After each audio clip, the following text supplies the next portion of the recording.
Hey guys, tonight we're not just watching the wild, we're becoming part of it. You're not in a warm bed anymore, you're in the open, gasping for your first breath as a zebra, and it smells like dust, dung, and desperation. Your legs are folded underneath you like broken twigs, your ears twitch uncontrollably, and your eyes blink against the searing brightness of a sun you've never seen before, but already understand it's not your friend. You're wet, you're shivering, and you're absolutely visible to everything that thinks lunch should come with legs. Your mother, yes, that massive striped wall of muscle, nuzzles you hard with her muzzle. It's not a hug, it's a command. Get up, now. So you try. Wobble. Collapse. Again, dust in your nose, knees like jelly.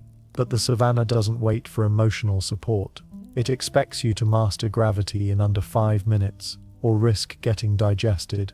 Some foals never stand up. You're not about to be one of them. You hear thundering hooves, not stampeding away, rushing toward you. Not out of love, but protection. The herd closes in, forming a ring of muscle and hooves around you and your mother. Why?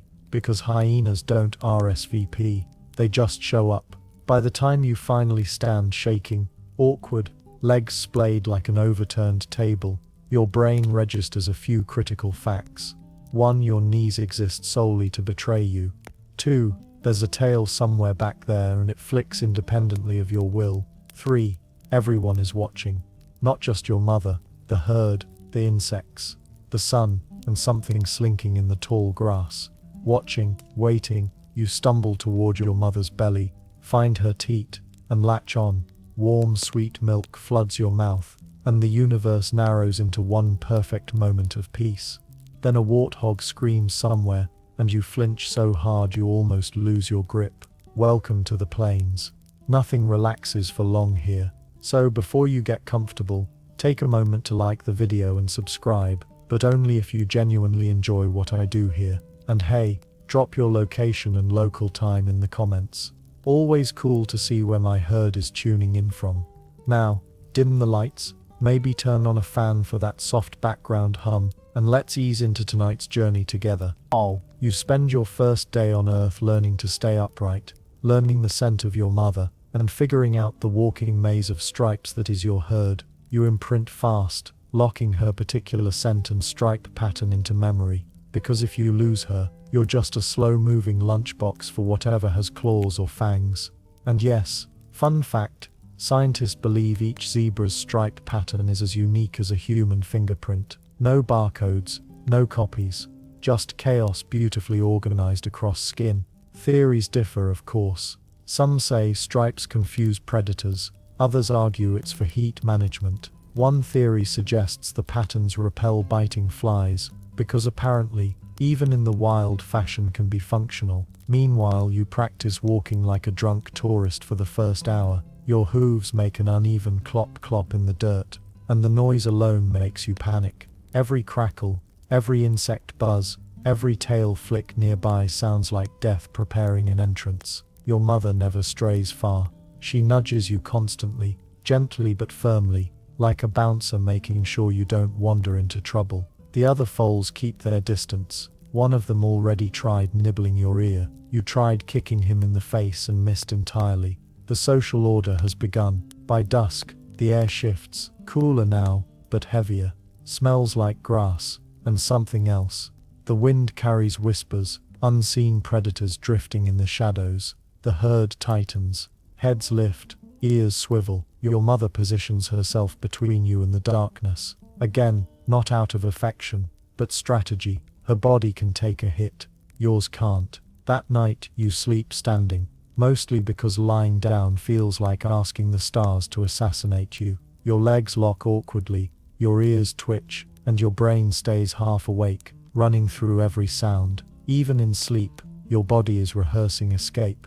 Somewhere in the dark, a jackal yips, a lion coughs, the grass trembles, but you're still here, still standing, still striped, and somehow, that's already a win. You wake up before the sun, because the grass has been whispering again. And when grass whispers in the savannah, it's never poetry. It's usually about something with teeth. Your eyes are barely open when a sharp snort from your mother jerks you fully awake. Her tail flicks twice. That's zebra for move. You shuffle your hooves, still clumsy, and fall into step beside her. This morning is your second day alive, and already, every sound feels like it's aimed at you. The dawn chorus of birds is less charming when it might be covering the sound of paws, but at least you're more stable now. You've mastered the zebra toddler wobble, part hop, part stumble, part swagger, and you're beginning to understand the rhythms of the herd. There's a fluidity to it, a strange choreography. You graze, you move, you flick your ears, and you stay close. Always close. You spend the morning glued to your mother's side, gulping down milk between nervous sniffs of the air. Every time a shadow crosses the grass, your heart skips like it wants to desert you, and rightly so, because predators don't announce themselves. They blend, they wait. Then it happens. A single, sharp whistle from the lead stallion, the herd erupts. Not in chaos, this is practiced. The kind of stampede that has no script, but still knows exactly where to go. You don't ask questions. You run. Your hooves hit the earth like it insulted your ancestors. Dust explodes around you.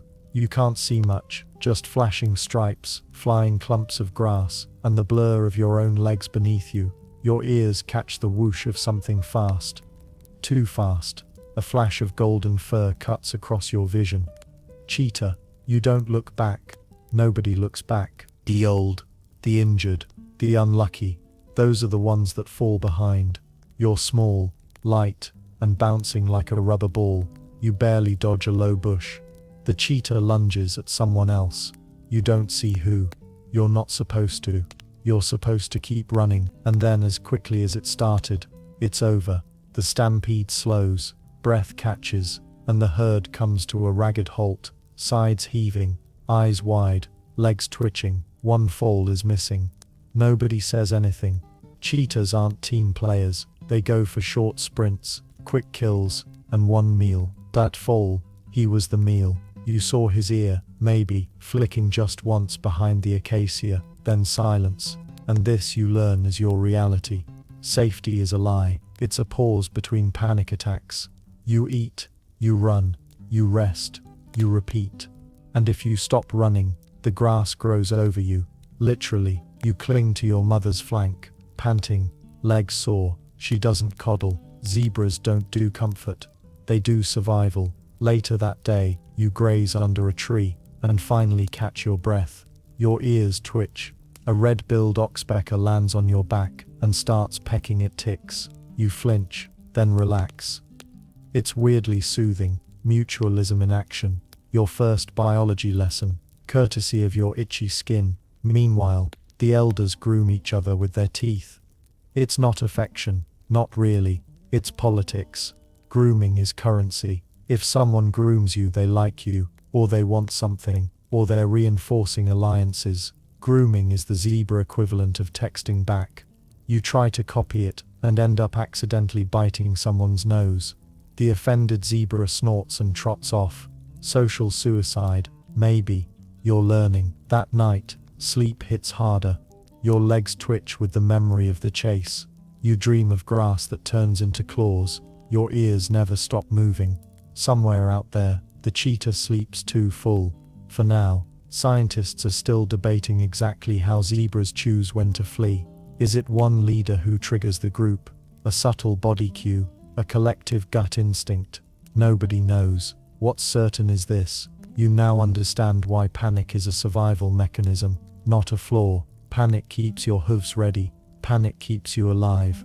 Oh, and in case you're wondering why cheetahs, despite being the fastest land animals on Earth, don't always catch their prey, because speed burns energy. They have a few seconds to succeed. If they miss, they walk away hungry and embarrassed.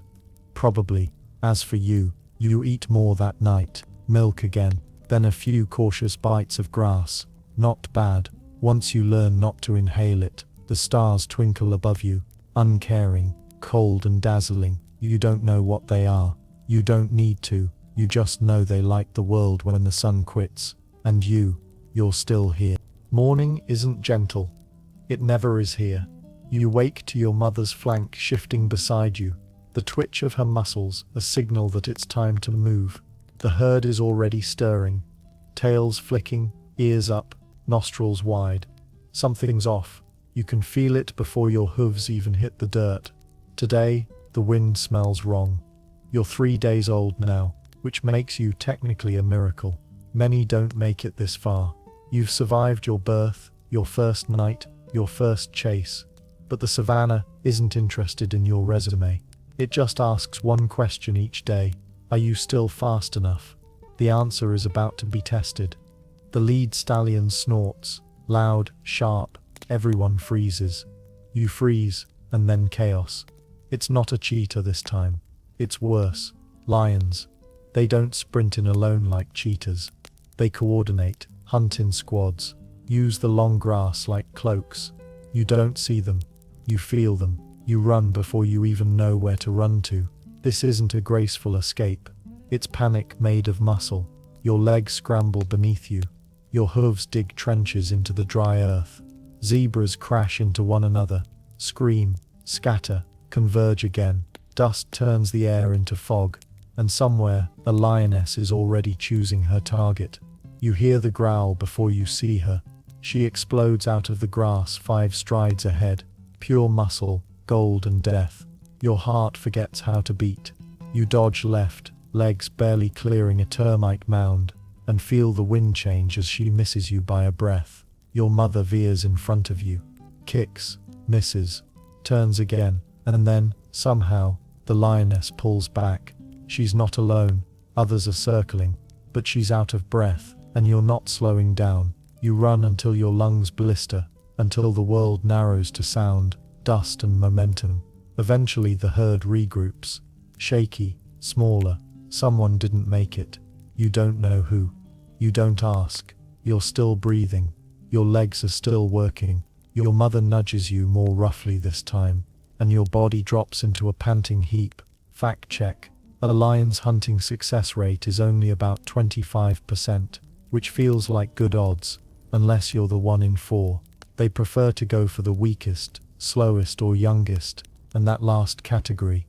Yeah, you're still in it. Later that day, you graze quietly, but nothing tastes right. You chew with your ears twitching constantly. Even water feels like a trap.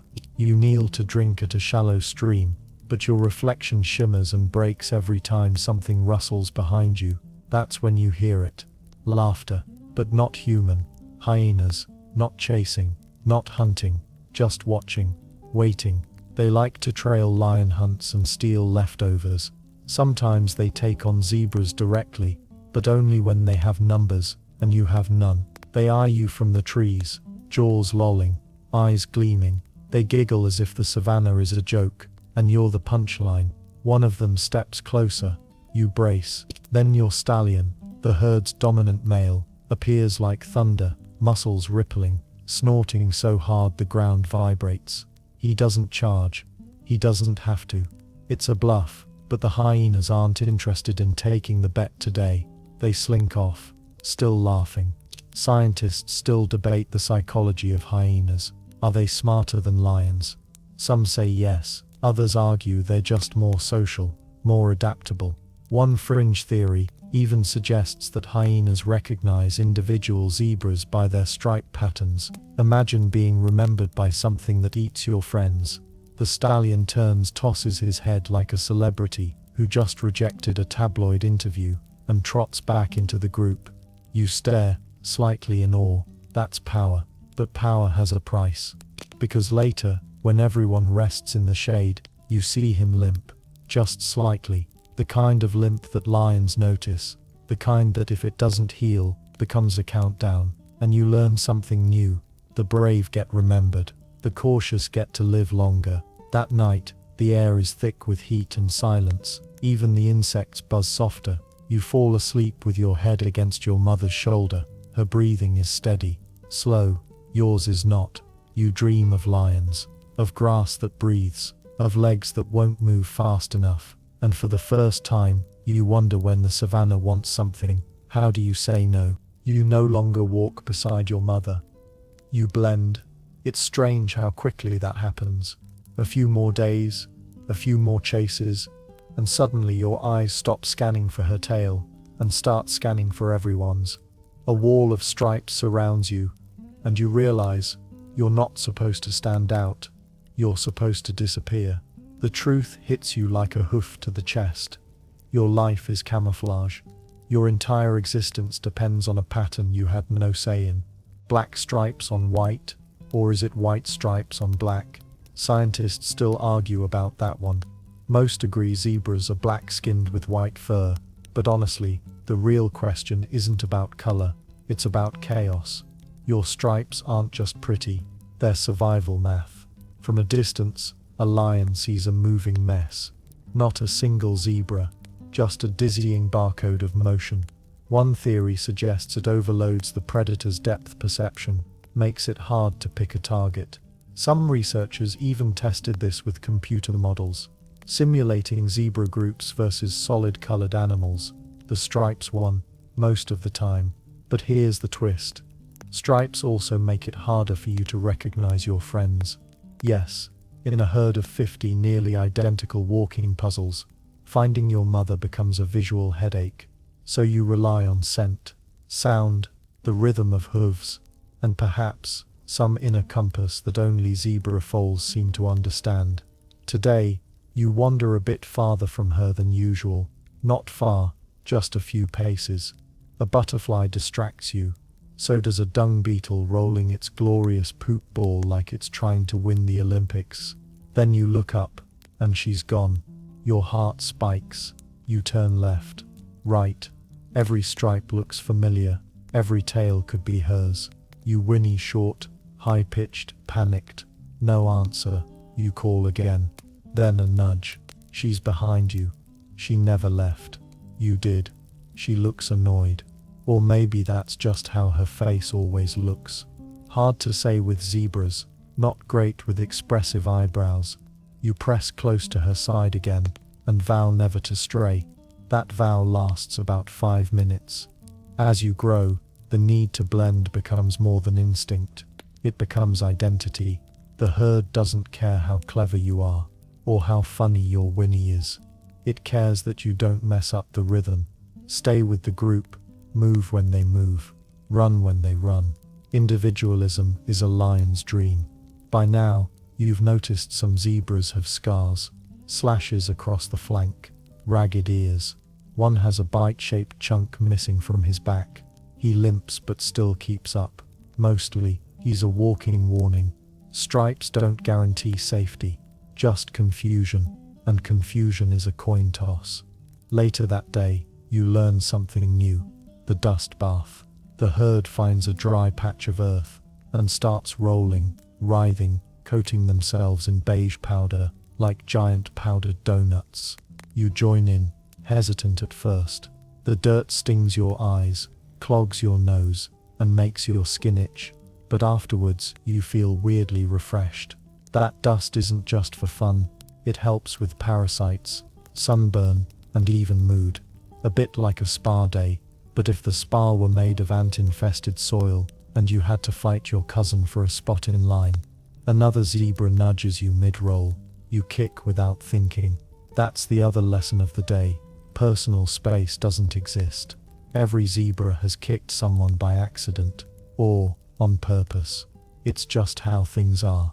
Later, as the herd grazes under the sweltering sun, you hear the elders murmuring, low nickers, tail flicks, subtle turns of the head. Something's up. Then you see it. Another herd on the horizon. Zebra meetups are weird. There's tension, posturing, snorts exchanged like greetings and insults. Your stallion paces. His ears are flat. His tail is twitching like he's ready to launch it into orbit. One of the new stallions approaches your group, slowly, deliberately, and suddenly, it's on. The clash is brutal. They rear up, hooves slashing, teeth snapping, necks twisting, dust flies, blood sprays. You can barely watch, but you do. Everyone does. Eventually, your stallion drives the other one off. Barely. He stands tall, chest heaving, one eye bloodied, victorious. For now. Scientists are still debating whether zebra social structures are truly hierarchical or more fluid. Some studies suggest they're highly bonded in family groups. Others argue the dynamics shift constantly, especially among males. All you know is this: your stallion just bought the herd another few days of peace, and peace is always temporary. That night, you rest close, the scent of dust still in your nostrils, your heart still pounding from the fight you didn't fight. Your stripes press against others, invisible in the dark. You wonder if no one can tell you apart. Do you even matter? And the stars, as always, give no answer. The rains arrive like a slap. No gentle drizzle, no warning clouds slowly drifting in. Just a sky that rips open, roars, and dumps everything it's been hoarding for months onto your back all at once. You blink up at the storm, stunned. A moment ago the air was dusty, the grass brittle, and every hoofstep stirred a small puff of tired dirt. Now, it's all being drowned. You don't walk, you squelch. The ground turns to soup under your hooves, and for the first time, the world feels slippery. You slide, you trip, you get back up. You look ridiculous, but then something strange happens. You feel good. The air smells like new beginnings. The grass overnight goes from brown to green, shooting up like it just got a promotion. You're soaked. Yes, but you're also alive, and more importantly, not thirsty. Your mother looks miserable. Adults hate the mud. Foals don't care. You splash through puddles with unearned confidence. You try to eat a clump of waterlogged grass and gag a little. Progress. Then lightning. You freeze. The flash lights up the savannah in white fire, and for a split second every tree, rock, and zebra becomes a silhouette. The thunder that follows isn't sound, it's pressure. It punches the sky. You nearly pee yourself. Honestly, maybe you do. The herd bunches together, instinctive, wet bodies pressed tight. There's no way to explain lightning. You just survive it. Every time it cracks, your bones jolt. Even the stallion flinches. Somewhere, deep in the trees, a lion growls. Even they don't hunt in this mess. Later, when the sky quiets, the savannah smells like ozone and growth. Everything seems softer, greener. You step onto grass that squishes beneath your weight, and for a moment the world feels generous. But with rain comes something else. Waterholes, and with waterholes come crocodiles. You approach one cautiously the next day. It doesn't look like much. A muddy pool, barely reflective. A few birds tiptoe at the edge, harmless. Your mother stops at the rim. She waits, watches, then drinks. You follow. The water tastes metallic, a little foul, but it's cold, and you're parched. You lean in. Then it happens. A zebra, older, not yours, steps a little too far. There's a blur, a crack, a splash, and a scream so high-pitched it cuts through your skull. A crocodile. It erupted from the water like a living booby trap. Its jaws clamped onto the zebra's leg and yanked her sideways with horrifying ease. The herd erupts. You stumble back, heart in your throat, legs forgetting how to coordinate. The water churns. There's more blood than seems possible.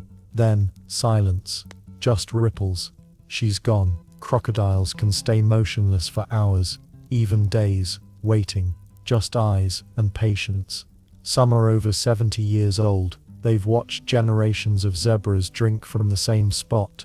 They know your patterns, your thirst, your timing. One theory suggests crocodiles can sense vibrations in the air and water, not just splashes but intent. Scientists aren't sure. Doesn't matter. You're now terrified of puddles. You back away and vow to drink only from leaves, dew, or your own tears. That evening, the herd grazes near a patch of fresh, rain-fed grass. You eat, but with your ears on full alert. Every swallow feels like betrayal. Every movement in the brush feels like it leads to teeth. Then you see something that makes you forget all fear. A unicorn, or so you think. It's a zebra, but something's wrong. A horn? No, not quite. But there's a strange growth on its forehead. Maybe a deformity, maybe an old wound. It gives the eerie illusion of a single horn. The others avoid it. Some say it's bad luck. Some say it survived something none of you could imagine. There's a myth that zebras like that, odd, scarred, different, carry stories in their skin. Some foals whisper that it can smell lightning. You stare at it too long. It notices. You look away. It trots off, alone, not part of any herd. Scientists have noted that zebras occasionally shun individuals with visible deformities or unusual markings. Not always, but enough. Maybe it's superstition. Maybe it's evolutionary caution. No one knows. That night, the air is thick with damp grass and unsettled nerves. The mud still clings to your flanks, and every dream ends with a splash. You don't sleep much. Neither does anyone else. The savannah is quieter now, but not peaceful, just waiting for the next thing to happen. And so are you. Morning arrives, reluctantly. The sun doesn't rise. It peels itself off the horizon like someone with a hangover. Everything is wet, still, muggy, and there's this low, anxious energy threading through the herd. You feel it in the flick of tails, in the clipped snorts, in the way hooves hesitate before stepping. Today, you face the river. It's not a question. It's migration season. The grass has moved, so you must too. And between here and the next buffet lies a stretch of murky, moving death. You hear it before you see it. A low, rolling slosh, like the earth gargling secrets. The closer you get, the more the herd compresses, forming a tight pack of nervous energy. Some of the elders pace near the bank, sniffing the air, scanning the water for movement, and then, silence. Everyone pauses at the river's edge. Nobody wants to be first. Nobody wants to be the example. But eventually, someone always breaks. A mare steps forward, slow, careful. She dips a hoof in, then another. The herd holds its breath. A few more steps. She's waist deep now. Still no movement. She keeps going, reaches the far bank, and that's it. Permission. The herd surges forward like someone shouted. Free Wi-Fi. You're pushed along in the chaos. Legs stumbling over rocks, mud sucking at your hooves. Your mother is beside you, her eyes locked on the far side. You follow her into the river. The water hits you like a cold slap. It's stronger than it looks, and deeper. Your legs churn furiously. You can't feel the bottom anymore. You're swimming, but swimming badly, like someone trying to dance while panicking.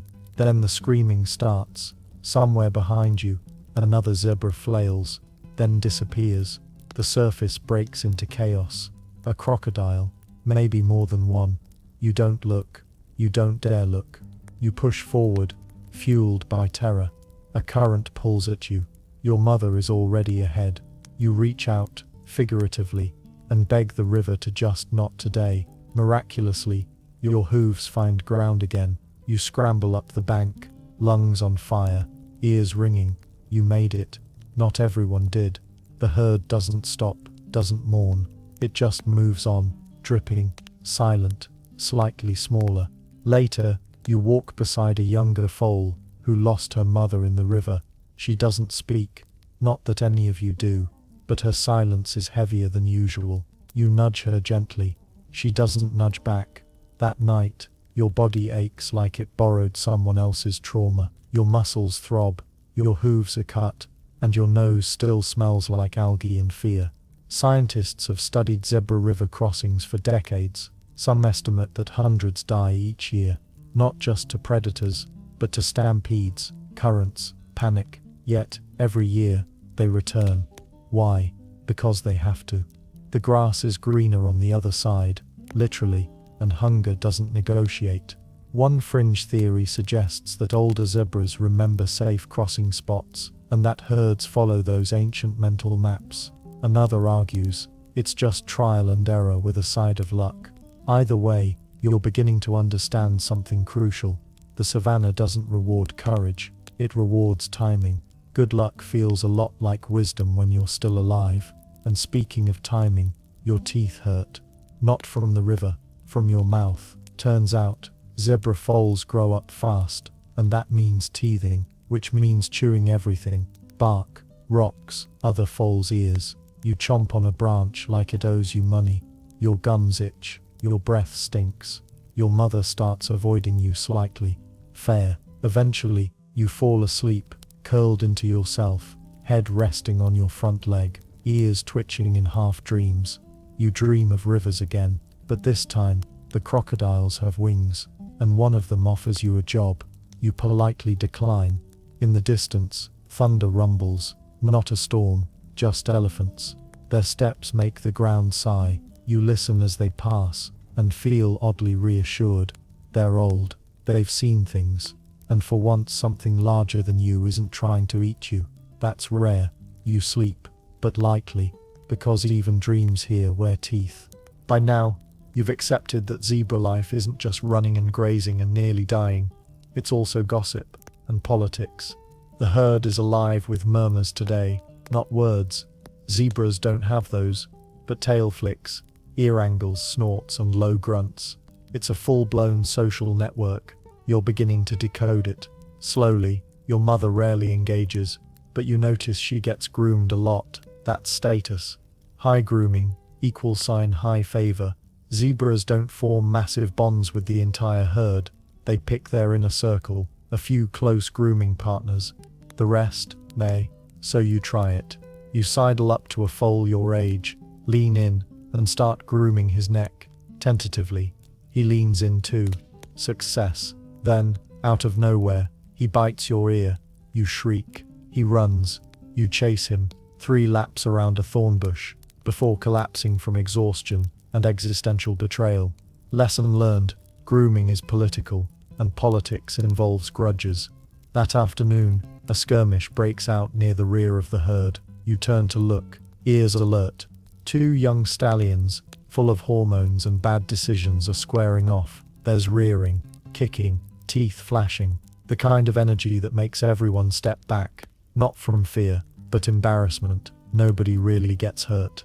It's posturing. One of them eventually gives up and walks off dramatically, like a teenage actor who didn't get the part. But it gets you thinking about dominance, about hierarchy, about your own future. You're not just a foal anymore. You're still stripy and clueless, yes, but you're growing, and growing comes with questions. What role will you play? Will you lead, defend, drift? There's no school for this, just example, observation, and pain. You notice how the lead stallion moves, how he inserts himself into any conflict without hesitating, how his presence alone settles things. His ears flick, and others obey. When he walks, a gap opens, not because he asks for it, because he is the gap. But you've also seen his limp, the one he hides well. It's getting worse, and predators can smell that.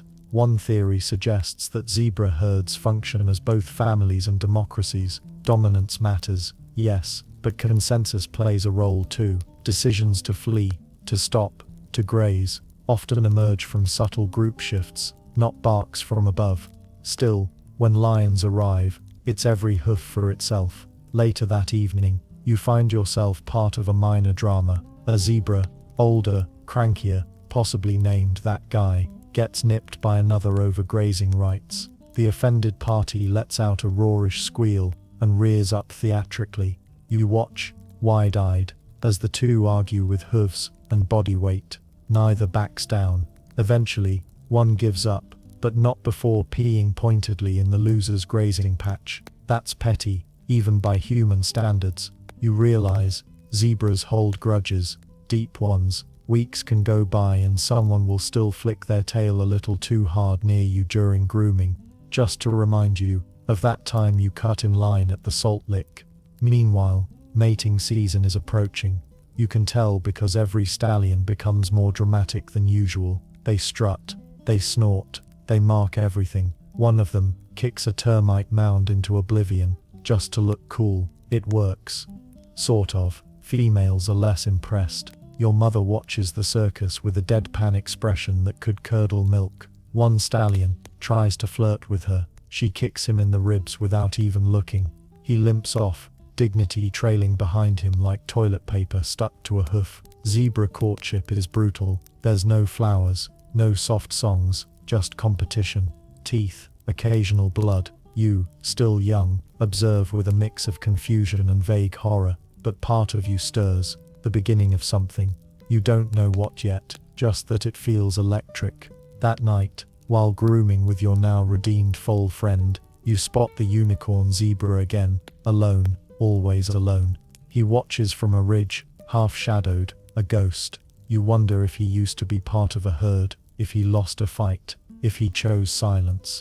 Scientists are still unsure why some zebras become loners. Is it rejection, personality, trauma, or something genetic? An instinct to observe from the margins. No one knows, but you feel him watching, not menacing, just remembering.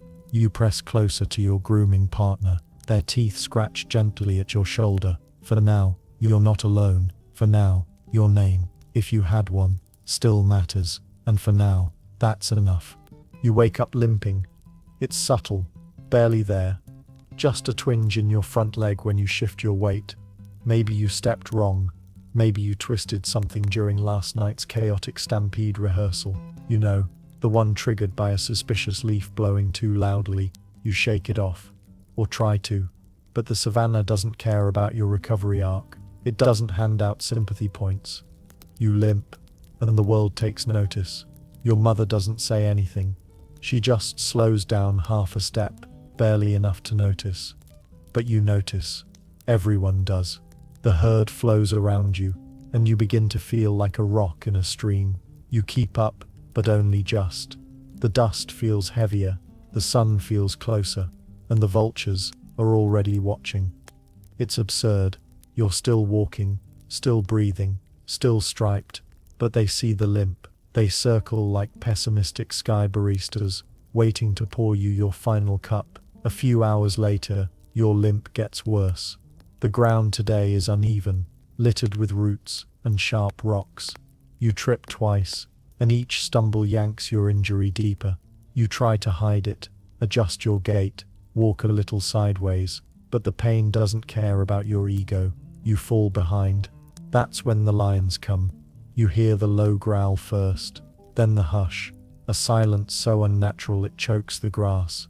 The herd stops, tenses, then scatters. You try to run. You do run, but not like before.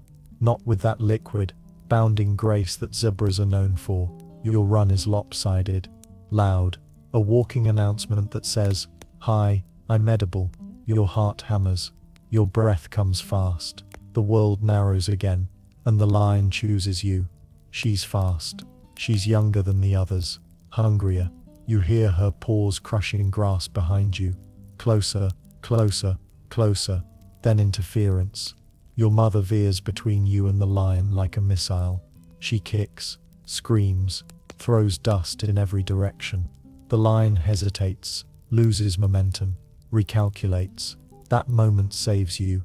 You don't stop running until your legs give up entirely, and you collapse behind a termite mound, shaking like a leaf that owes someone money. The lion doesn't follow. She got spooked, or distracted, or maybe she decided you weren't worth it yet. Scientists have studied predation patterns obsessively. Injured animals, even slightly, are often targeted first. It's not about drama. It's calories versus effort. Lions go for what won't fight back hard. They don't gamble if they don't have to. But here's the kicker. Sometimes they do. Sometimes they pick the stronger one, the front runner, just to prove they can.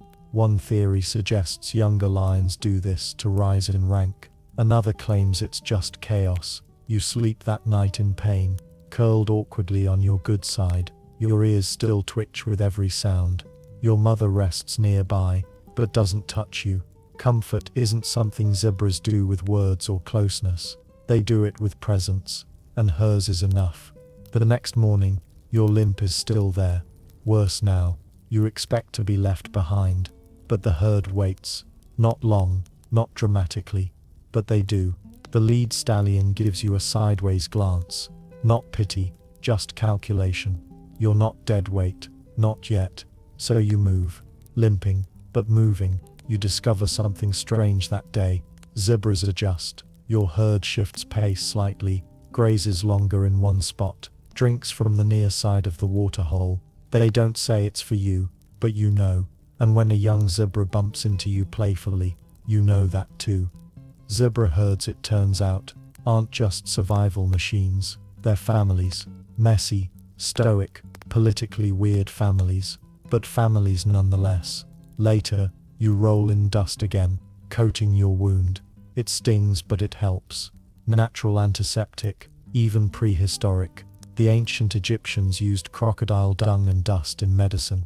You're basically a four-legged apothecary now. You groom your friend again that night. The same foal who once bit your ear. This time, he leans into it, stays longer, and as the moon rises and the air cools, your leg throbs, but you don't feel alone. You're broken, but you're still here. And that's all the savannah ever promised. You start the morning with a full-body roll in poop, specifically elephant dung. And no, it's not some weird dare or an early life crisis. It's skincare. You've watched the elders do it.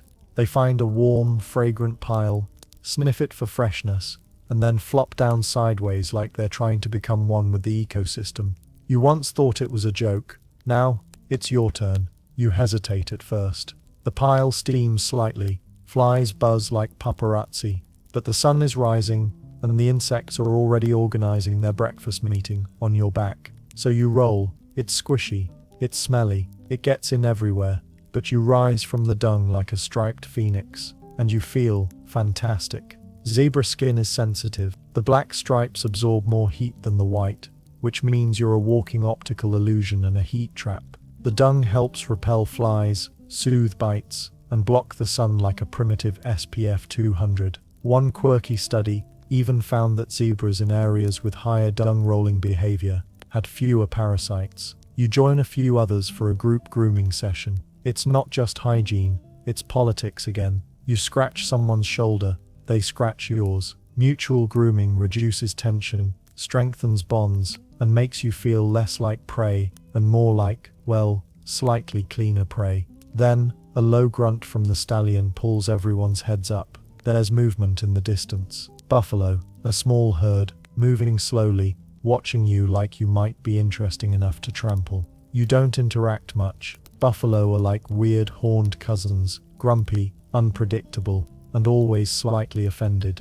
You give them space. They do the same, mostly. One young bull veers a little too close. Your stallion flares his nostrils. The buffalo snorts. Nothing happens, just a silent agreement. We're both too tired to escalate today. Later that day, the flies get worse. Clouds of them, buzzing like gossip, landing on your face, in your ears, between your stripes. You twitch, flick, stamp, swing your tail like a wind turbine. It helps, barely. That's when you meet the oxpeckers. They land without asking, bold little birds with bright red beaks, and no sense of personal space. One perches on your back, and immediately starts pecking at your neck. At first you jolt, then you realize, it's eating the flies, and the ticks, and the dried blood from yesterday's scrape. A mobile spa. Oxpeckers have a complicated reputation. Some scientists argue they're helpful, reducing parasite loads and cleaning wounds.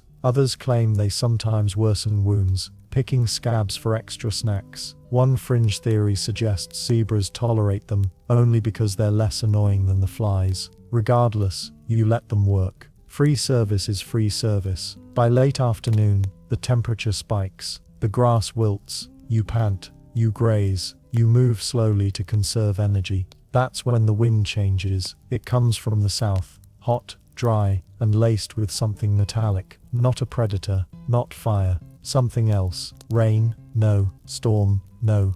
Then you hear it. Distant hooves. Not zebras, not buffalo, wild beasts. You've seen them before, but never like this. Thousands of them, pouring over a ridge like a living mudslide.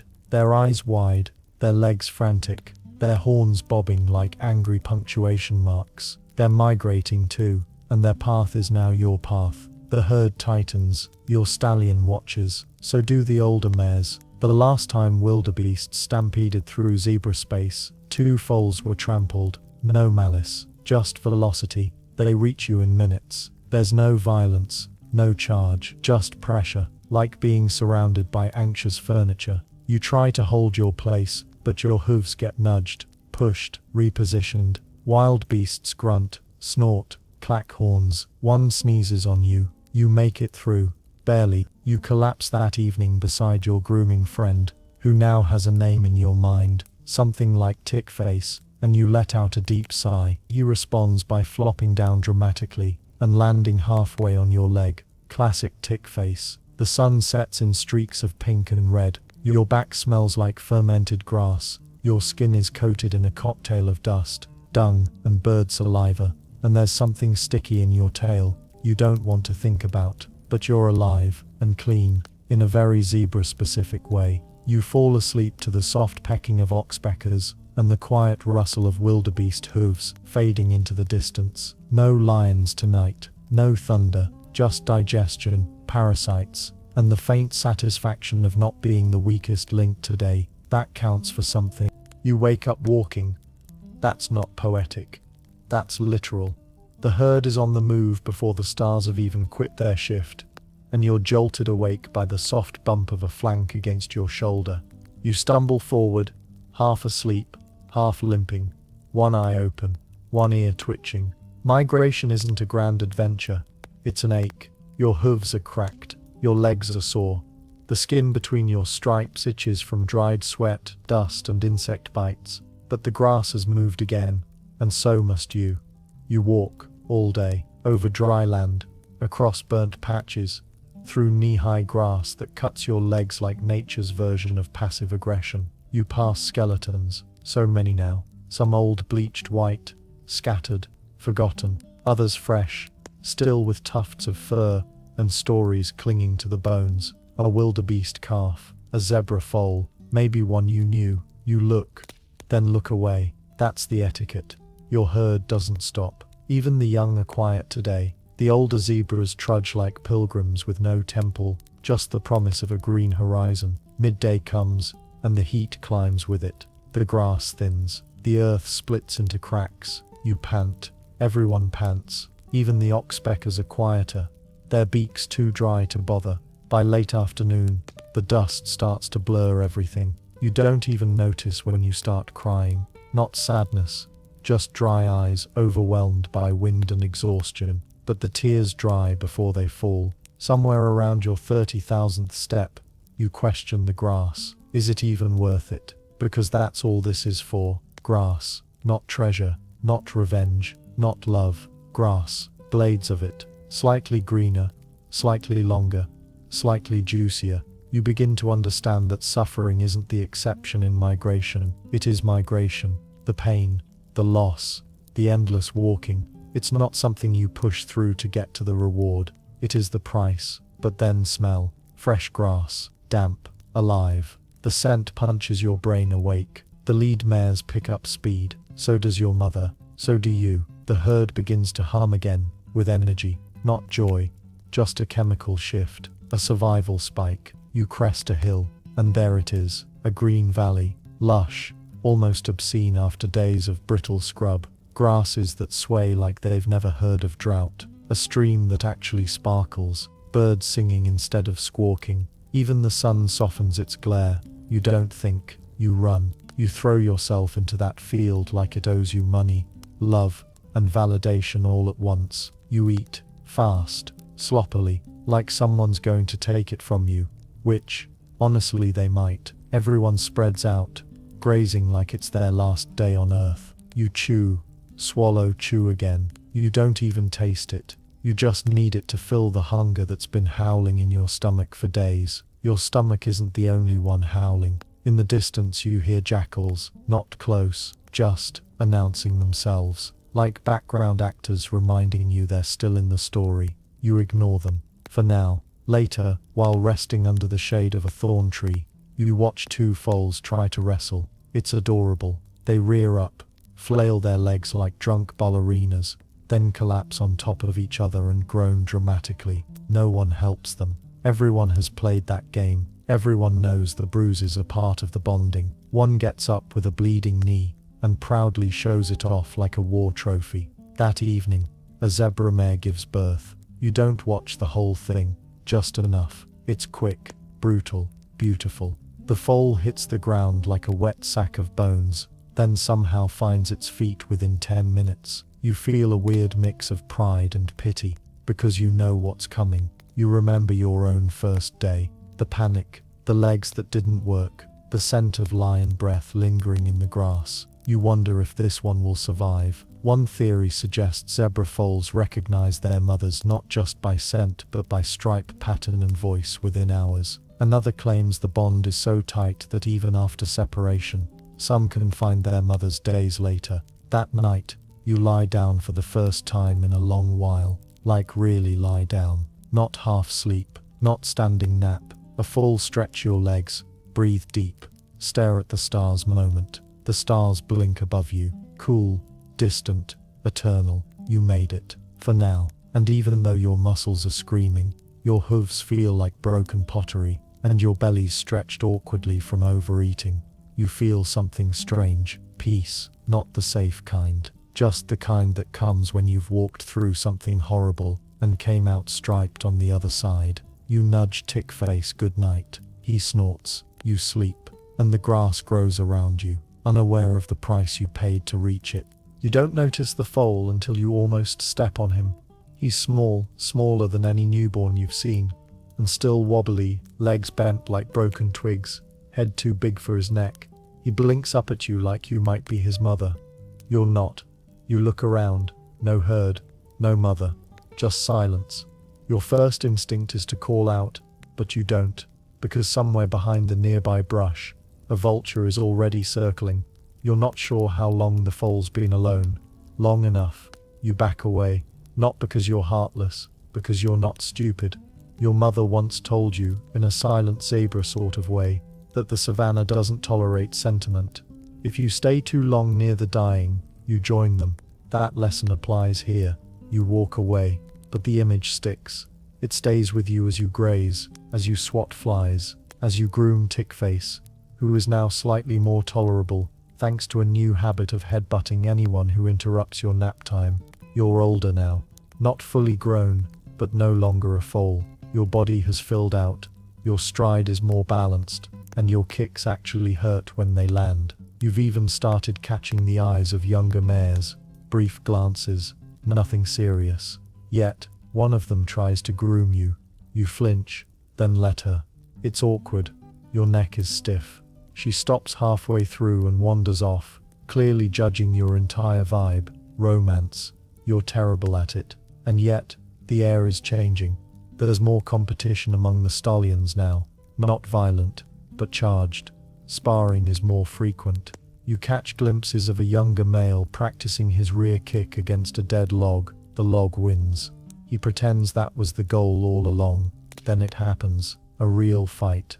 Two stallions. Not play. Not rehearsal. Real fury. It starts with posturing, circling, snorting, feinting. Then they lunge. Hooves slam into ribs. Teeth sink into manes. Dust explodes like it's trying to escape the scene. You watch, horrified and fascinated. One gets kicked square in the chest. He staggers, then bites back, ripping a chunk of tail. Blood sprays. Everyone flinches. They don't stop. Not until one collapses, panting, foaming, one eye glazed. The victor stands over him, sides heaving, mouth dripping. He doesn't kill him, just stands there, declaring, "I am the wall now," and the herd silently rearranges around him.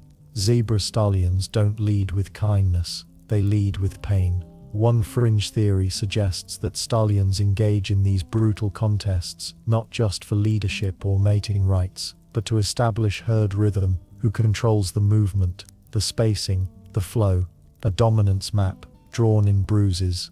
You graze later near the loser. He limps, still breathes, but his role has changed.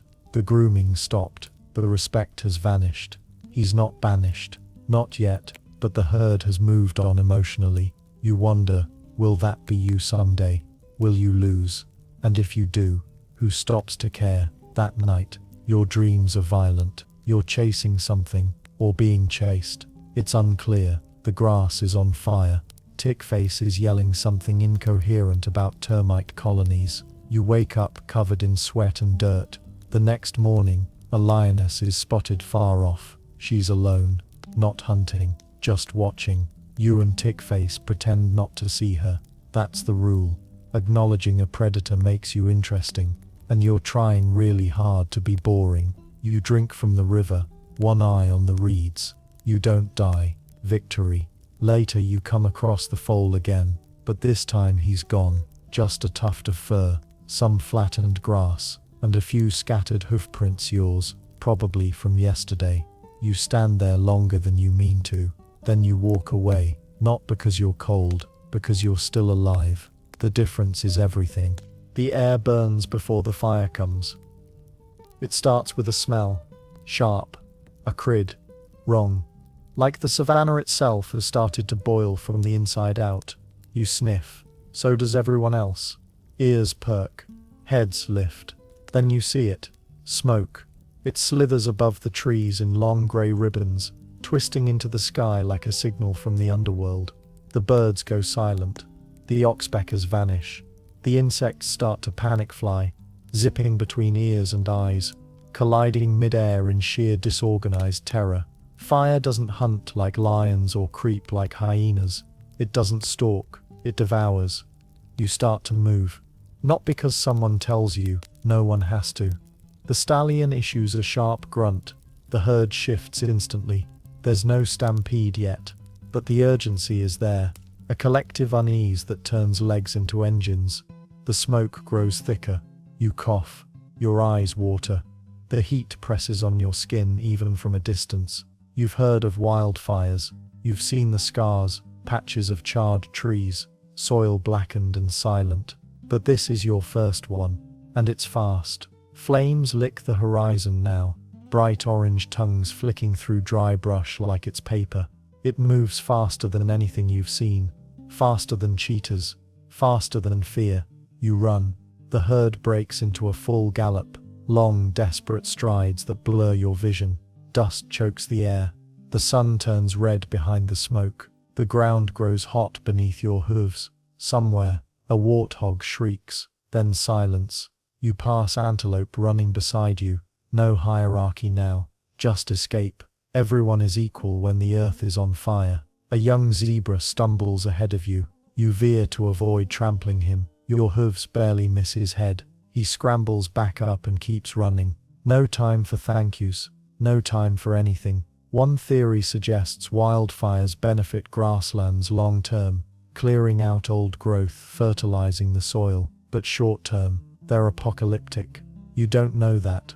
You just know it feels like the world is ending. Eventually the fire shifts direction.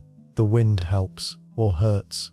It's hard to tell. You outrun the worst of it, just barely. You reach a wide clearing, already scorched from a previous blaze. Nothing left to burn here, so the fire skips it. The herd collapses into breathless relief. You smell like smoke. Your throat is raw. Your legs are shaking, but you're alive. Again, later, as the smoke drifts upward, and the sun returns in bruised light, you look back. The hills are on fire now. Trees vanish into smoke columns. Birds scream as they flee. Somewhere, something large lets out one final cry. Maybe a buffalo, maybe not. You don't want to know. Tickface sidles up beside you, coughing dramatically, then nudges you in the ribs. It's not affectionate, just acknowledgement. You survived. He did too. That's enough. You graze cautiously on what's left. Some half-burnt grass, still warm to the touch, not delicious, but edible. You chew slowly, ears rotating like radar dishes. The sky turns gold, not the romantic kind, the smoke kind. That night, the wind shifts again, the air clears. You sleep, hard, dreamless, deep. In the morning, something beautiful happens. Green, pale, defiant blades of grass poke through the ash. Tiny, fragile, glowing in the sunrise like shy miracles. The first regrowth. You nudge one with your muzzle. It springs back up, resilient. The elders notice. They don't say anything. They just start grazing. Life doesn't wait long. Not here. One fringe theory argues that zebras can smell post-fire regrowth from miles away, guiding them toward new pastures. and another says it's luck and wind. Whatever the truth, you're already eating again. The pain remains, smoke in your lungs, blisters on your hooves, a slight limp from yesterday's sprint, but the grass is back, and so are you. You groom Tickface later, he grooms you back, then farts in your face, balance restored. As the sun climbs, you notice the herd beginning to move again, not fleeing this time, just shifting toward better grazing, toward life. You walk with them, soot on your fur, heat still lingering in your bones, but you don't look back. The fire took what it wanted, but it didn't take you, and that's the closest thing to a win the savannah offers. The night grows long, and the shadows grow louder. You've always known fear sleeps lightly on the savannah, but tonight it doesn't sleep at all. It paces, it breathes, it laughs. Hyenas, you hear them before you see them. Giggles, cackles, yips that bounce through the tall grass like mischievous echoes. The sound doesn't match the danger. That's the worst part. They sound like drunken pranksters, but you've seen what they do to flesh. You stay close to the herd. Everyone does. No one strays. The younger zebras sleep standing, heads low, tails twitching. The older ones pretend not to be scared, but their ears, always moving. Your own ears catch every crunch in the grass, every breeze, every insect wing. You startle at your own breathing. A zebra beside you snorts suddenly in his sleep. You jump like you've been shot. Tickface doesn't help. He's snoring loudly. If anyone gets eaten tonight, it'll be him. You make a mental note to use him as a decoy. If it comes to that, the herd shifts at midnight. A quiet ripple of movement, barely audible. Everyone takes a few steps. No discussion. Just instinct. Keep moving. Stay unpredictable. Don't be where you were last night. Still the hyenas watch. You see them at the edges. Glowing eyes, broad shoulders, that hunched, unsettling gait, like a mistake the universe forgot to fix. They don't charge, they linger, they assess. You realize something chilling. They're not scared, they're patient. One theory suggests hyenas have better problem-solving skills than chimpanzees. Another claims their laughter has social coding, hierarchy, identity, even sarcasm. Whatever the case, their eyes say one thing: we can wait. A zebra on the edge of the herd, older, limping, makes the mistake of lying down. You hear the scream minutes later. The herd doesn't move, doesn't flinch. The circle tightens, but that's it. You don't speak of him, you don't mourn, you just breathe. Deep, shallow, quiet. Survival here doesn't leave space for eulogies. When the sun rises, you're still upright. Somehow, the hyenas are gone, or hiding, or full. You're not sure which feels worse. You walk stiffly that morning, every muscle sore, every joint gritty, but alive. Later, as you graze near the riverbank, you catch your reflection. You look older, not just bigger, older. Your mane is a little rougher. Your eyes have a squint now. You stare back at your own face for a while, then you look away, and that's when you meet the baboons. They show up without warning, 30 of them, maybe more, hooting, leaping, stealing fruit, screaming at birds, fighting each other over sticks. One of them rides a warthog for 5 seconds before falling off and blaming the warthog. It's chaos, glorious, stupid chaos. One gets too close to your tail. You kick reflexively. He dodges, laughs, then mocks your kick by pretending to fall over dramatically. His friends join in. A whole comedy routine erupts about your kicking form. You don't laugh, but inside, maybe you do. A little. Scientists still debate the relationship between zebras and baboons. They don't interact much, but occasionally they seem to observe one another with mutual annoyance and curiosity. One theory suggests baboons study zebra behavior to track predator movement indirectly. Others believe they just like annoying large, serious animals for fun. You move on. Later, in the shade of a tree, you lie down, fully this time, legs tucked, head resting on your flank. The herd is calm, the sky is clear, even the flies are less aggressive. You think about last night, about the old zebra, about the hyena's patience, and you realize something that sits heavy in your chest. When the predators come, the only question is, whose turn is it? No one outruns fate forever, not even the fast. That night, you don't sleep as easily, but you do sleep, and in your dreams you see stripes not on your own body, but reflected in water, in the sky, in the flickering flames of some distant eternal fire, as if the savannah remembers every zebra that's ever been lost, in its own quiet, cruel, unspoken way, and still somehow, you wake, still breathing, still striped, still here. You are slowing down, not in the dramatic, collapse in the dust way, not yet, but your legs feel heavier in the mornings. Your hooves ache deeper after each walk. The sun, once just a nuisance, now feels like a punishment. You're not old, but you're no longer young. Your herd has changed too. New foals run awkward circles around their exhausted mothers. The stallions have shifted, some gone, some replaced, some just quieter. The lead stallion, still there, but his limp is worse now. He doesn't join the patrols anymore. He watches, and when the young males fight too loud, he doesn't even snort. You start to notice how the young look at you, not with respect, not yet, but with something else. Something between you're in the way and is it your turn next. You shake it off. You're not ready to be a shadow, but the savannah has a system, a rhythm. It doesn't scream, it nudges. You notice your favorite grazing spot now belongs to someone smaller. Your grooming partners have new preferences. Even Tickface has been a little distant lately, though in fairness, that might be because you accidentally sneezed grass juice directly into his eye. Still, the shift is there. That morning, the herd faces a decision: cross another river, or go around. The debate happens in silence, subtle. Head turns, ear twitches. One mare walks toward the crossing, another follows, a third hesitates, then steps back. Eventually, consensus forms. They turn away from the river.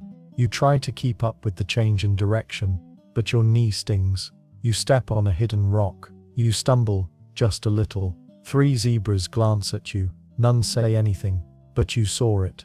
They noticed. You remember the day your own herd left someone behind. Not cruelly, just practically. The old zebra couldn't walk anymore, laid down. No one kicked him. No one mourned. They just kept walking. You wonder how close are you to that. Later you spot a lion from a distance. He's old too, scarred, alone, his mane patchy. He watches you from the hill like he recognizes something in you. Like maybe you've both seen too many mornings. You hold his gaze for a moment. He doesn't chase. You don't run. Some part of you respects him. That evening, you graze near the edge of the herd. Tickface joins you, silently. No jokes, no bites. He rests his chin on your back briefly, then walks off. That's the zebra version of a love letter. You sleep lighter these nights. Your dreams are stranger. Sometimes you hear voices, zebra voices, though you don't remember what they're saying. You dream of old trails, of the foal with no mother, of the unicorn zebra, still watching. You haven't seen him in a long time, but you think about him more. Scientists are still unsure how long zebras live in the wild. Estimates range from 20 to 25 years. Some make it longer, some don't reach half that. Injury, disease, bad luck, bad timing, all of it matters. You're not keeping count, but your bones are. One theory suggests older zebras begin to withdraw from the herd by choice, sleeping slightly apart, grazing alone, choosing solitude. Another says it's the herd that pushes them, softly at first, then not so softly. You don't know which it is. All you know is you're more alone in the middle of the group than you used to be. But you're not bitter, not really, because the savannah never promised eternity. It only ever offered now. And right now, you're still grazing, still breathing, still kicking the occasional idiot who grazes too close. You're still you, even if your shadow walks a little slower. Section 15. You feel it before you know it. Something in your chest. Not pain, at least not at first. More like a weight, a heaviness that wasn't there yesterday, or maybe it was, but you were too busy running, grazing, surviving to notice. Today, though, it's clear, you're tired. But not the kind of tired a nap fixes.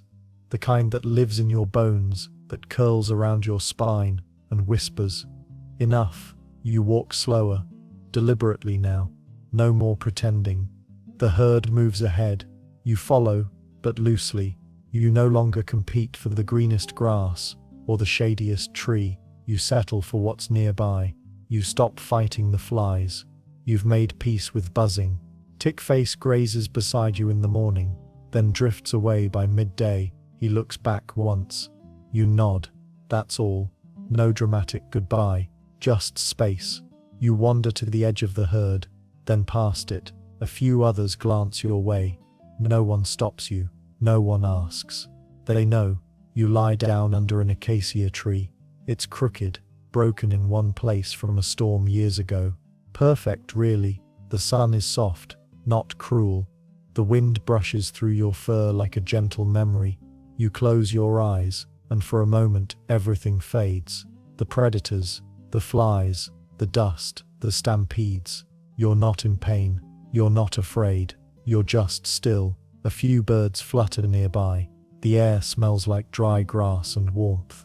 You remember your first day falling, running, drinking milk so fast it made your belly hurt. You remember the river, the fire, the foal, the laughter of hyenas, the flash of lion eyes, and grass, always grass. Scientists still debate whether animals know when they're dying. Some say yes, that old elephants walk alone to specific places, that dogs go off quietly, that zebras too feel the shape of the ending. You don't need science to tell you this. You know, your legs are folded beneath you. Your head rests on the dirt. The earth is warm. A single fly lands near your eye. You don't flick it away. The savannah is quiet. Now, you take one more breath and let it go. The grass sways gently around your body, as if singing a lullaby only the wind understands. The air cools. The sun dips lower, brushing the sky in soft orange and violet. Somewhere in the distance, the herd continues, moving, grazing, surviving, but you don't follow, and that's okay, because your journey, the long dust-covered path from newborn hooves to weathered stripes, was never about how long you could run. It was about every step, every sprint, every breath. The earth welcomes you back slowly, without fanfare. The dust rises once, then settles again. A few oxpeckers perch nearby, but don't peck, just watch. Your story doesn't end with fear, it ends with stillness, and that's a kind of victory too. Above, clouds begin to gather, soft drifting, half-formed, the kind that whisper of rain far away, the kind that bring new grass. Somewhere, a new foal is learning to stand. The wind that once carried the scent of lions now carries something gentler, something like peace. And so the savannah folds itself around you, not as prey, not as a fighter, but as part of it. You were stripes and hooves and breath. Now you are shadow and root and memory. Now you are the grass. Now you are home.